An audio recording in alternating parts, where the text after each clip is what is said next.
Hello, everyone, and welcome back to the Engadget stage here at CES 2014 in the Las Vegas Convention Center. I am Senior Editor Michael Gorman, and joining me on stage is the CEO and co-founder of Leap Motion, Michael Buckwald. Thanks for joining me, Michael. How's it going? Yeah, it's great to be here. Yep. How's the show been treating you thus far?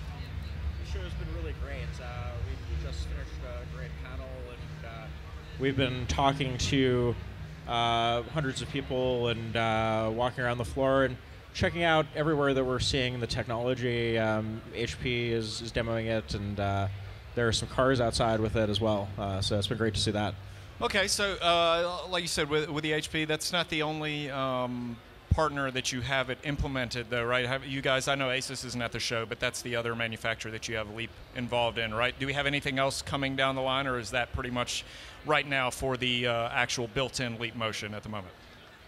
Right now, the partner that has announced that they're integrating the technology, that's HP. Okay. We announced a partnership with Asus where we're bundling the peripheral with certain Asus computers. I gotcha. So can you tell us just a little bit about, for folks that aren't familiar with Leap Motion, what it is, kind of what the technology is, generally speaking?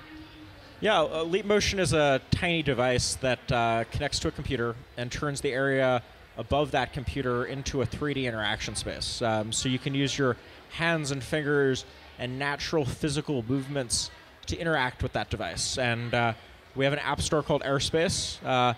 And basically, those are apps that are built from the ground up by our developer community around this type of interaction and type of control. And users can interact with those apps, and they can play, create, and explore on their computers with the device. So just to kind of delve a little bit deeper in that, I mean, it uses gestures, which people are kind of familiar with touch screens, but Leap can actually do quite a bit more than just a standard touchscreen, right? So can you elaborate a little bit on what the differences is between what people are used to seeing, like with finger gestures, you know, zooming in, that kind of stuff? What can Leap do that those can't? Yeah, I think that we don't actually think of ourselves as a gesture control company. And I think from our perspective, there are gestures which are big binary movements that trigger a predetermined response, like when I swipe left with my hand, close the window. And there is a lot of interesting stuff happening on that side, but you lose so much of the richness of how we interact with the world. And the original vision for Leap Motion as a company is, how can we take advantage of the incredible power in people's hands and fingers, and how thousands of times a day I do things like reaching out and picking up a can, and that's an incredibly complex action, but I do it thousands of times a day, and I'm successful 100% of the time, and I don't have to think about it at all. How do we bring that physicality to computers?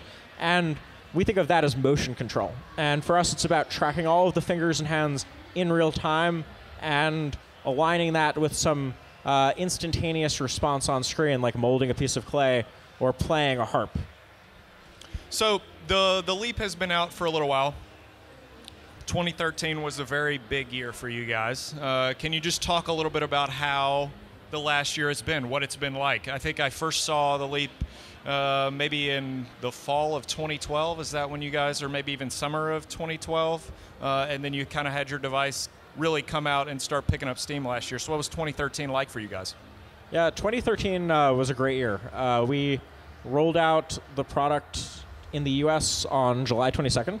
And since then, we've rolled into about 12 new countries. And globally, the Leap Motion device is now in 3,000 retailers. And that number grows every week. And our developer base has grown to 100,000 developers in 110 countries. And that's in the 6 months since we launched back in July. So really great progress. And the number of apps has grown from about 50 at launch to now 160. And we're really starting to see developers look at what was successful and learn from that and build upon that. So there's now this set of best practices developing, and that's been really exciting to see as well. So the best practices, because as I recall, you guys kind of had some of that when you first released the Leap Motion. I mean, is that going to be a constantly evolving thing as you get more developers on board using the system? How has that been going? Well, one of the great but also very hard things about building something truly new, whether you're a developer or whether you're someone like us, is that you truly are starting from scratch. There is no concept of good or bad. It's not like building a real-time strategy game where you can look at 20 years of history and what was successful and what wasn't. Right. So that means that you have lots of people trying things, and some of them succeed and others fail. And at launch, there hadn't been any coordination or sharing of success and not success, and all of the apps became public for the first time on launch day. And now developers are looking at each other's work. They're starting to learn from each other, and that's been really great to see. And they've been really remarkably dynamic at filling gaps and at improving and iterating things. But we're just at the very, very beginning. This is a very, very different form of interaction, and it's so crucial to the future, and there's so much that's possible. We're really at the very, very tip of the iceberg, and that's okay. That's an exciting place for us to be as a company. Right.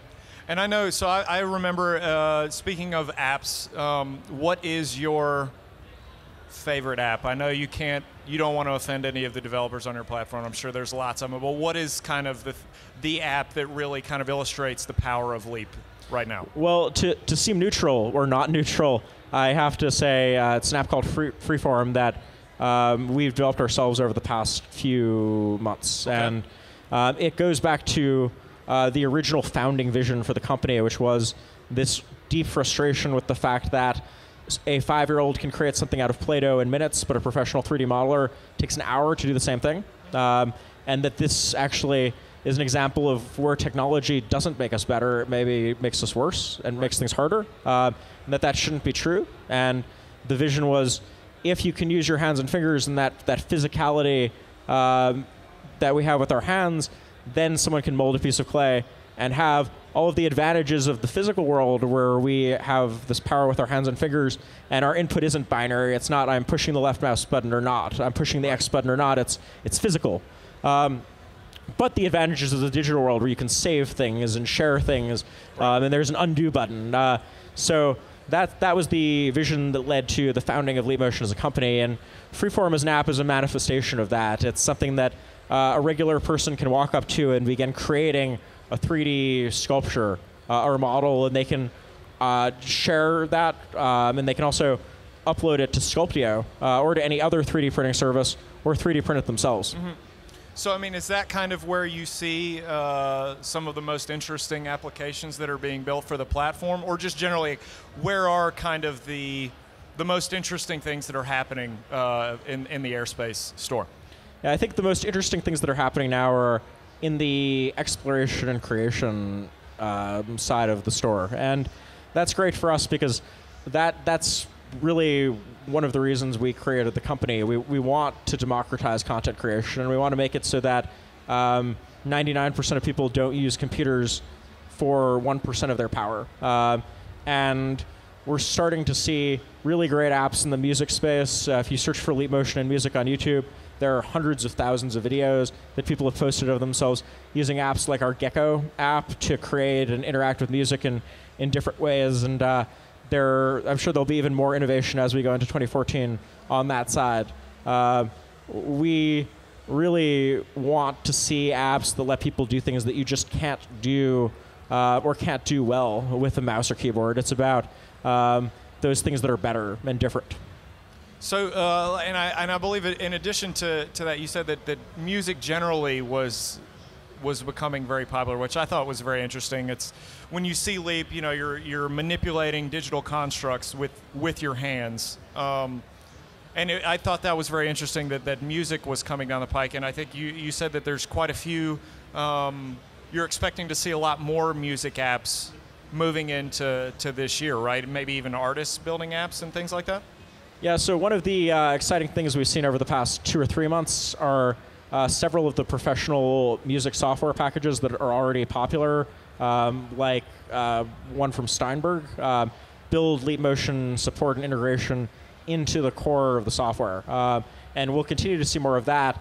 But we're also starting to work with some artists to integrate Leapmotion into their performances, and a few of them are actually working on their own apps as well. So definitely a lot of exciting things happening on the music side.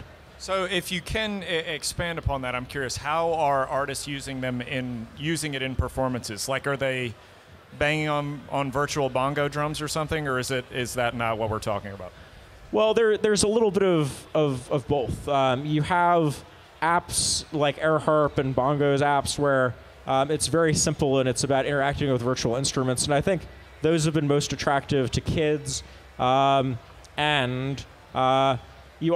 on the other side, you have pretty sophisticated software that prosumers or professionals are using, so they can do even more. So they're not necessarily using it to replace their existing synthesizers and equipment, but it's an additional tool that creates a 3D space that is multiplicative. And I think both of those categories have seen a lot of growth. Most of the things that we're talking about now are in the latter camp. Tools for professionals, or at least prosumers, people that really want to push their music, push their performance to a new level, and they want to be innovative and disruptive.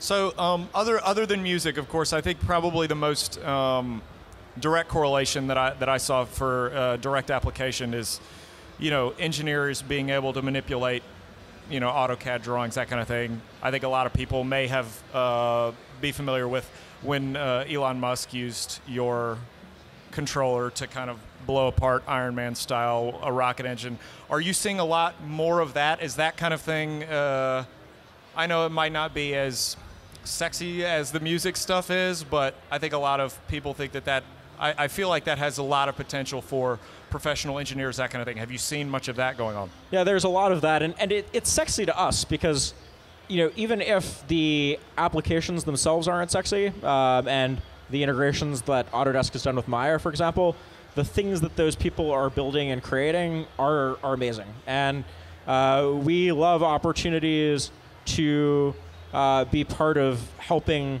people like SpaceX do their jobs better, helping engineers and creators and scientists and engineers and architects, people that are building and creating amazing things, help them be faster and better. That goes back to that original idea of how can we build something that truly has this multiplicative effect and makes the people that are trying to solve some of the most important global problems, how can we build something that makes their lives easier?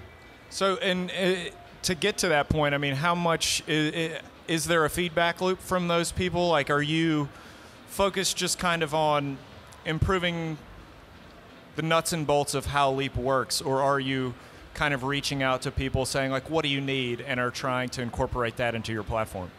It's definitely both. Leap Motion is a software product more than a hardware product, even though there's a physical device. And since launch, we've pushed out about 9 software updates, and there are some even more substantial updates in the works, very, very fundamental updates to the tracking. So that's a constant focus for us. And all of that always, of course, are free updates that are silently pushed to every user. But we work very closely with developers and with the professional end users as well. We are working with partners like Autodesk to hear what they need from us at an SDK and tracking level to build better apps and better integrations, and also working with the individual end users, the SpaceXs of the world, to find out what they want to be able to do their job better. So that's a really important part of the feedback loop for us. And we're also thinking about how future form factors play into things as well, because the PC and 2D displays are just the tip of the iceberg for Leap Motion, right? We have a 5 or 10 year vision for this technology, and some of the most interesting applications really come to life when you combine this 3D interaction with actual 3D display as well, when it's not just a 2D piece of clay that you're interacting with your hands, which is an amazing experience and totally transformative, but it takes it to a totally another level if it's a 3D piece of clay that you're interacting with through a head-mounted display or an auto-stereoscopic screen. So this is the very, very beginning of a long journey. So I'm very interested to hear. You're talking about, you clearly are thinking long term at the company. I mean, aside from whether or not how close you are or exactly what you think you can accomplish given this, I mean, what is the vision? What do you want to do? What is the end goal for Leap? Because it really is kind of a totally new way of computing. I mean, the fidelity and being able to literally reach out and manipulate things in a natural way is, we've become so accustomed to keyboard and mouse input, and this is a totally different paradigm. I mean, where is it headed for you? How do you see that going? I think the vision for us is an ecosystem of apps where there's this consistent, seamless experience, and you interact with them using your hands and fingers in this very physical way, where you're seeing your hands recreated on screen, and they're touching and interacting, and you're pushing and pulling, and it's physical, and it's very, very natural and very intuitive. And we want that extended across many different platforms. We want the peripheral and devices, obviously, but we also want the technology to be embedded not just in every laptop and tablet and car and things that exist today, but we want to be a part of creating new form factors, whether it's working with companies that are building emerging technologies and emerging form factors like head-mounted displays to embed the technology in those displays, or thinking about the future and about new form factors as well. Because ultimately, some of the most exciting opportunities for us are in those places where there isn't an operating system that exists already. There isn't a concept of how you interact yet. No one's solved those problems yet. And that's where I think we can move from being an amazing secondary input device, which is what we are today. We're not intended to be a mouse or keyboard replacement at all. That's where we can move to being a primary input device. So, I mean, if I'm understanding you correctly, I mean, it sounds like you're seeing Leap as a way to actually shape operating systems totally. Like to almost, I don't want to say eliminate the operating system, but it's like it's dictated by the interaction as opposed to, a visual interface, or basically kind of the world we live in. Is that how you view it? Yeah, I think that we want to shape two things. We want to shape the operating systems, and we also want to shape the actual physical form factors and the display paradigms. So we want to push displays and form factors to things where there is realistic possibility of good 3D, where you really feel like you're touching something physical. And we think we can be a huge enabler for those types of form factors. On the other side, we definitely want to create an impetus for people as they're creating operating systems to start to think about them in the context of 3D interaction. I think if someone builds an operating system with this sort of interaction in mind, devices like Leap Motion can be an amazing way to interact with them. So today for us, it's about amazing ways for people to play, create, and explore amazing apps, and amazing secondary input device for PCs and tablets, and cars and things like that. But looking to the future, it's about how can we create these, how can we bring together all the aspects of the ecosystem, the display, the form factors, the operating systems that are necessary for this to be a truly seamless experience for the end user. So speaking of displays, I know shortly before this stage, you were in a super session with, I believe, the folks from Oculus Rift were a part of it. Is that the kind of thing that you're talking about? I remember ever since the first time I saw Oculus, and then when I saw your gear a couple of years ago, I was like, that feels like a very good match. Is VR a big part of it? Is that something that you certainly are looking at, even if it's not Oculus specifically? VR is a huge part of it. The holy grail for us is that 3D experience where the user feels immersed. They feel like what they are seeing is as close as possible to how I feel when I look at an actual object. And because we can reconstruct the hands so well and so quickly, it's very easy for us to recreate them and bring them into that virtual reality experience. So you're seeing virtual reality hands that move exactly as your real hands are moving in front of you, and then they're interacting with virtual reality content. That's an amazing experience. And whether it comes from a head-mounted display or whether it comes from something else like a holographic display or another 3D technology, I think that is to be determined. But we want to be a part of all of those movements to create new form factors, because those are the sorts of opportunities where we truly can be a primary input device. And they're also, particularly head-mounted displays, some of the best opportunities to create really good 3D experiences, because today consumer 3D just isn't good enough, obviously. Right.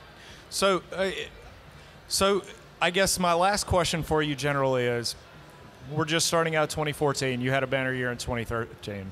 What's going to happen this year? What's the goal? What are you guys going to be doing for 2014? Well, we're going to continue to push into new devices. So back in December, we announced that HP had integrated Leap into 11 new SKUs with keyboards and the Envy laptop.